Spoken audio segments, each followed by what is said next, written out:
After the events of Infinity War and Endgame, he is a very different person. He's been through a lot, something that none of us can really relate to. And Spider-Man, to him, has become a bit of a chore.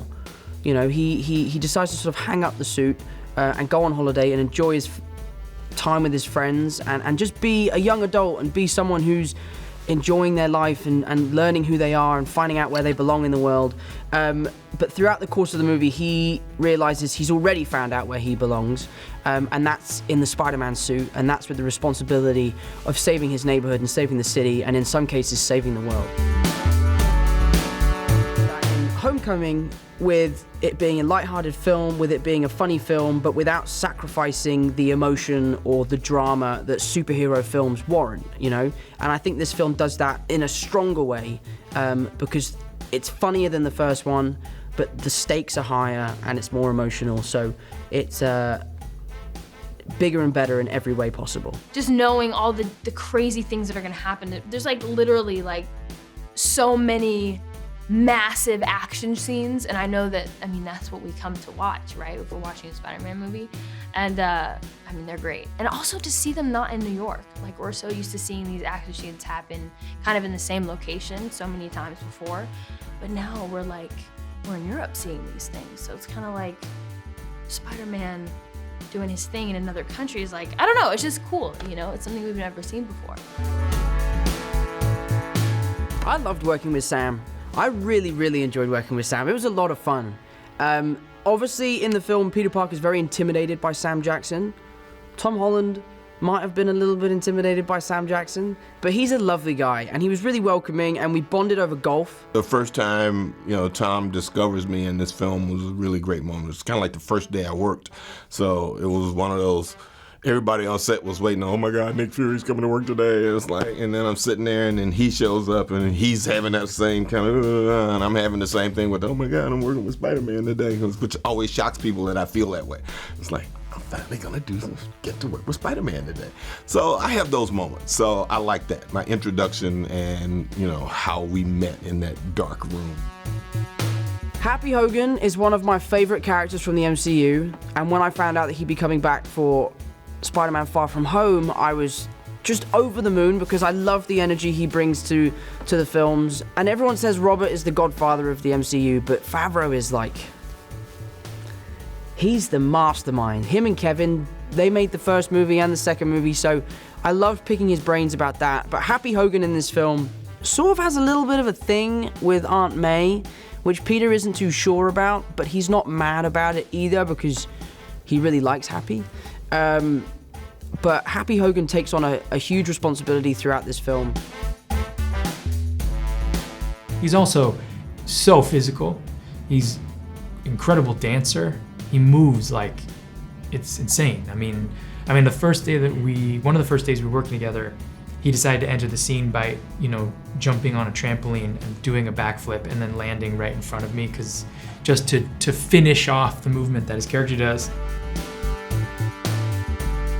I think what makes Tom Holland such a good Spider-Man is that he has a genuinely good heart, you know? I think he is kind and empathetic, and everything that he does comes from a place of wondering about what someone else feels. He obviously likes her, and what I think is cool is everybody's expecting there to be like, you know, oh, you know, MJ goes through this makeover and now she's the popular girl and now Peter likes her, and that's not what happens here. Is really, you know, Peter likes her for exactly who she is and all the little quirks and the weird things that make her MJ, and he likes that. So I think it's cooler that way, you know? I think it just proves that, like, you know, if you're meant to be with someone, you're meant to be with them. He has serious doubts about Peter. Number one, you know, Peter's still a kid, and he wasn't around when he was in Civil War and doing all that stuff. And he knows, even though, you know, Tony Stark chose him, he still has to be vetted by himself because he always had issues with Stark anyway. So why Stark chose him, he's still trying to figure that.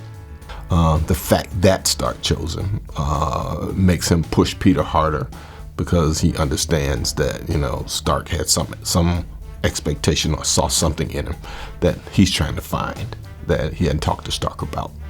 But he knows he's there, and he knows he has this, and he knows Stark gave him a gift, and is he worthy of that particular gift? He's very studied, and he works on what he wants to do and how he wants to do it. So when he shows up, he has a plan, and that's always good, because it gives you something to play off of, and you know, keeps you on your toes too. A lot of the scenes where we're, you know, running from things, or, you know, crazy stuff is going down, there's a lot of really cool location shots that we were able to do. So it's, I mean, it's pretty cool to be like running like away from, like, and really being able to see the scenery of like the Tower of London and the Tower Bridge, and like it's really there because I'm really here, you know. I don't know, it's just kind of like being able to be in the real spaces, like real time, is really fun.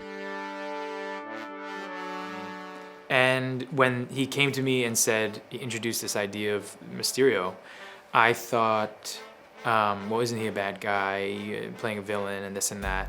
And he said no. And I thought, oh, that's an interesting take.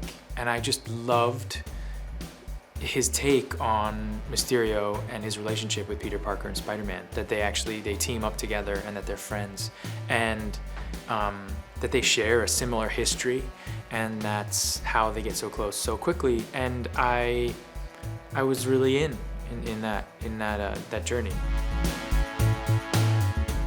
In truth, when I first put it on, I was like, is this right? You know, it felt kind of great, but it was also like, is this cool? Like, and then I realized, particularly because the Mysterio costume is full with a lot of, you know, there's a fishbowl helmet and there's a history of the costume being this way or that way. I think a lot of people were really waiting to see what it would look like, but it is so beautifully crafted and so meticulously done. It's a really work of art, and it was incredible to wear that on my body. It gave me more than half of my character and a tremendous confidence in this scene in this world, and all of a sudden everything made sense when I put it on. It was just cool for me to bring Spider-Man into a bigger part of the MCU. Every time I get to do a scene with one of these veterans who have been there since the beginning, it's just really exciting because we're solidifying the fact that this character exists in a bigger world, and there's endless possibilities.